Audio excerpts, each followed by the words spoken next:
Well, hello there, ladies and gentlemen. This is Ray Dolan from Mullingar, in Mullingar. We're in the Barracks here at the moment, and I'm here with Kathleen, and we're going to just walk around and chat to a few people because there's some big event on here today. Kathleen, tell us a little bit about it. Today is the 13th of September, and in 1961 my father and his comrades were at Mass in a little town called Jediville in the Congo. Wow. And they were fired upon. They were attacked by a large number of gendarmerie and Belgian troops. They were 157 of the Irish men. They were left there by themselves to fight their way out. So they fought for their lives for 6 days. Then they were captured, and they had no bullets, they had no food, they had no water.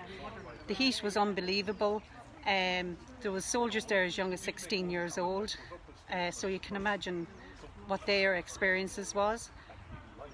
They came back to Ireland and they were called cowards by their own. They were handed white feathers by their comrades, and they were just literally looked down on, not allowed to talk about what had happened. And down through the years there has been many review boards, and the latest review board has once again did what they did at the very first review board. They called the men cowards and they belittled them. Now, there was many brave men out there, and each and every one of those 150 soldiers deserve a medal. Commandant Quinlan was their leader. He led them out, but they stood by him and they fought by his side. Each and every one of them men deserve a medal, and the Irish people need to get behind this and give their support to this, to get the government to stand up and do something about this once and for all. Tell us, what exactly is the group doing here today? Today we're just a group of family members. Of course, the review board has plumosed us with big parades, the offer of big parades, which mean nothing. So we decided as a number of family members to come together and stand at the church here in the Barricks in Mullingar at 1300 hours on the 13th, and just remember the men in a very quiet and respectful, dignified way. Absolutely super. You said that, you spoke that very well. You must have got all the stories from your father, did you? Actually, no. I was 7 years old when my dad died, so I never hadn't the pleasure of getting to know him. But these lovely families here, they all were lucky enough to get to know their loved ones. And I'm sure that each and every one has their own story to tell. Brilliant. This is... Tell us a little bit. Introduce yourself, my dear. Hi, Rosemary Connolly. Rosemary. So was your father there? Yeah, Bill Reedy. Wow. Yeah. And my uncle Danny as well. Wow. Yeah, Danny Hegarty. And did your father tell you all the stories, or did you just keep it quiet? Oh, he didn't talk about it for years, no, didn't. It was only later in life that he spoke. And he's only after passing away, Yeah. Was it last year or this year? No, 2016. Is that all? Yeah. I thought the times are going by so quick. Yeah. So, as I said, he didn't tell you any stories, but you're here today with someone, sorry. Yeah, few, but didn't go into great detail, but... Yeah. It's not sort of a lot. swept under the carpet, They didn't portray themselves as heroes or anything else. Now, I'd know some of the other men, and they wouldn't. They just, well, thank God, that, they did get a bit of recognition before Daddy died. Yeah. And I have one of his medals, Wow. medal and stuff. But And then there was a movie made, yeah, which was made by Mullingar man as well. there was a young fella, Fionn O'Shea, played Daddy in the movie, and he came to Daddy's funeral as well, which was lovely. Oh, beautiful. He didn't get to meet him, unfortunately. Yeah. Excellent. Well, I'm going to move on. Thanks, Ray. Rosemary, a million. I'm going to speak to a gentleman here, and his father was a signalman, and this man, where'd you get all the flowers? Hello, sir. Hello. What's your name? Michael Williams. Michael Williams. Your father was in Jadaville, is that correct? That's right. He was the signals operator, corporal in charge of the signals in Jadaville. Right. And that's how my father was stationed originally with Second Field Signals in Dublin. Right. And he volunteered then to go to Jadaville with a company. Okay. What age was he? He was 42. Okay. Oh, yeah. Yeah, he would have been around 42 at that time. Yeah. Right, yeah. So, as I said, he had a few miles on the clock at that stage. But there was young men there went there as well at 16 and that. Is that correct? That's correct. Yeah. Yes. Young Matthew Quinlan. Young Matthew was one of them lads that were there too. But sadly he died. In Jadaville? No, he died later on. Okay. And Any stories then that you remember your father telling you as a kid when he came home from Jadaville? well, my father didn't speak very much about Jadaville, Wow. but his friends from the army would visit him, and there was a special room that visitors came to. We lived in what's known as McKee Park, Okay. opposite McKee Barracks in Dublin. Wow. And my father was in AHQ, which was Army headquarters in McKee Barracks. Right. And he was with Comcern, which were kind of built up after Jadaville. Okay. And there was a special signals section, and it dealt with all government papers in the army barracks. So you would have been of army descent then. I mean, you would have lived in the grounds of the army, grown up with the army. My grandfather was an army man, Right. and he fought in World War I, and he was shot twice in the left elbow and the left shoulder. Whereabouts? I The don't Second Battle of Ypres Where? in France. In France. Yeah. And he was invalided out of the English army and joined the Irish army in 1922. My God. So my father had a good history of how battles should have Been should fought. be fought. And so did you get involved in the army or did you? No, Yeah. I saw how badly my father was treated in the army, and when he came home from Jadaville, they were treated worse than they were in Jadaville. Yeah. And that's a fact, and I know it. My mother knows it too, because she was put through a 3-year trial by the army looking for a full proper pension for the women of other veterans that served in the Congo, not just Jadaville. Right. Right. And there's the paperwork concerning my father is actually held in the in Bishop Street archives. The transcript of the case is all there, and the difficulty that she was put through by the army to get the proper pension that he was entitled to after he died. And did she get it? She got it. She won it after 3 years, Wow. but she was warned by the army. If she didn't agree with what the army wanted her to agree to, she would be facing the bill of the army. Okay. My mother, being a Clare woman, would not take that type of nonsense, so she continued the battle for 3 years. Right. And the Supreme Court she went to, the highest court, and she won her case.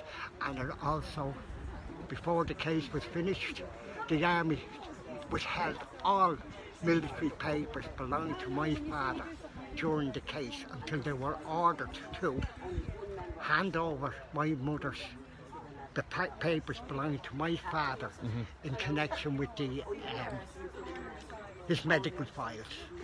But it took 3 years. And how old did your father live to? 57 years of age. Oh. He died after a short term. He was with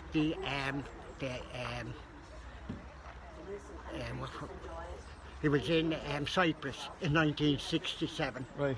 And he was invalided back home when he took in Cyprus as a signalsman.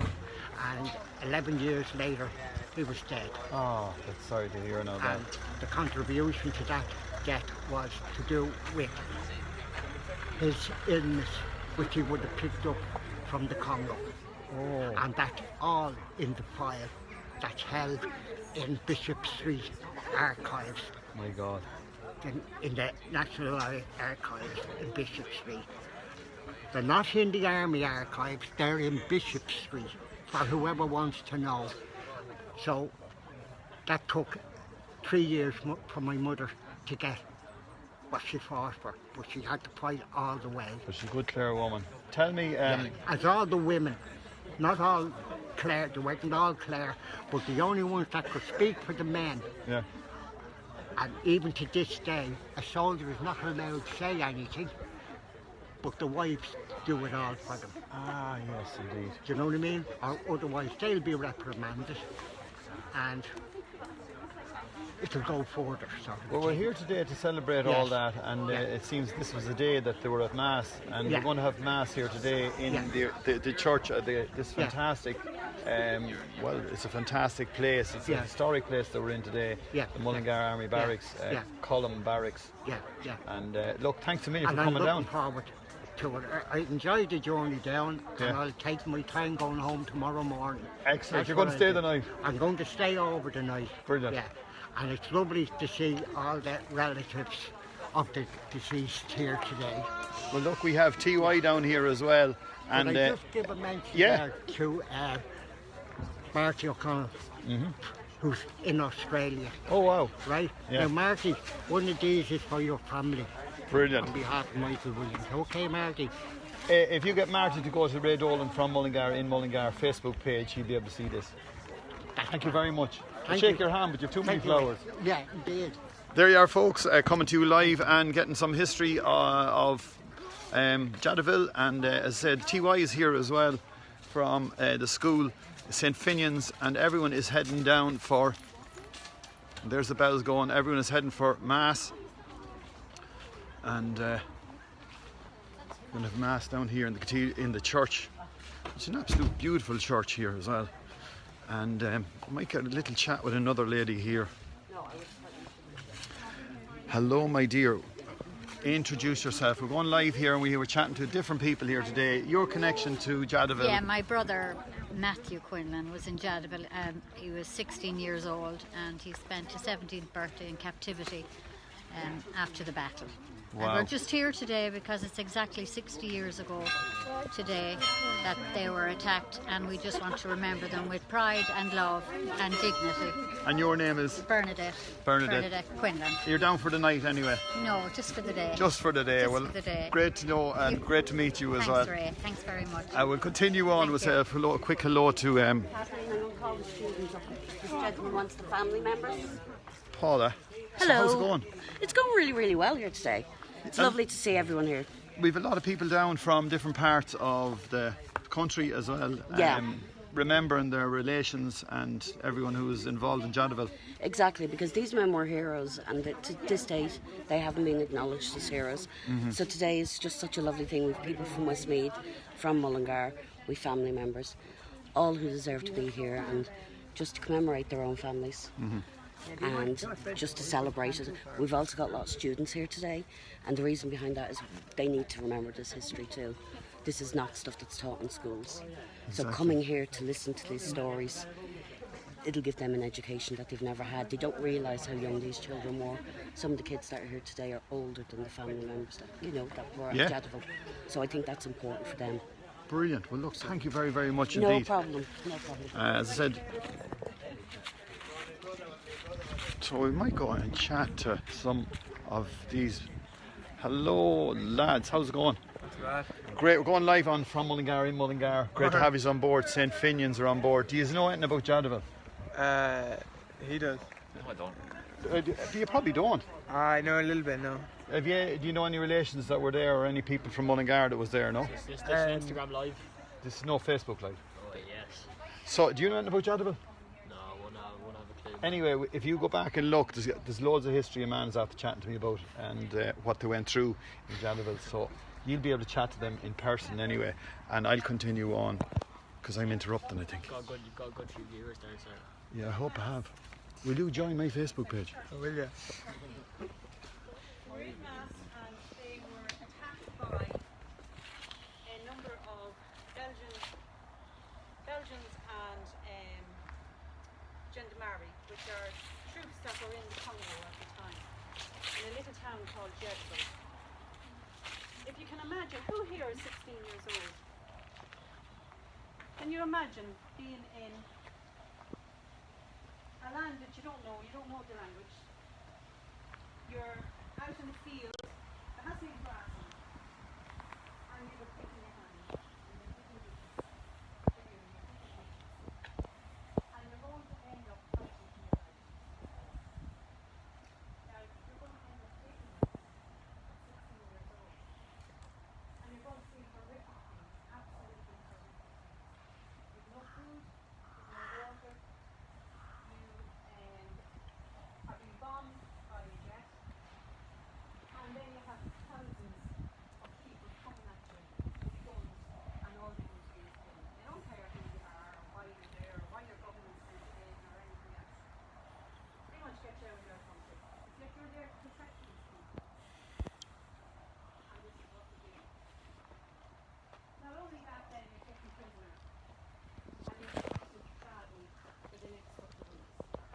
Where's Tom? I thought he'd be here. He was out at Mirror's Hotel last night for the concert, so he's probably be a bit late. Ah, right, You yeah. know what I mean? So Is he walking in? I'd say he went there. There you are, folks. As I said, bit of history here in the Barracks of Mullingar, and some serious stories as well. And celebrating it here in style in this absolutely amazing place called the Mullingar Column Barracks.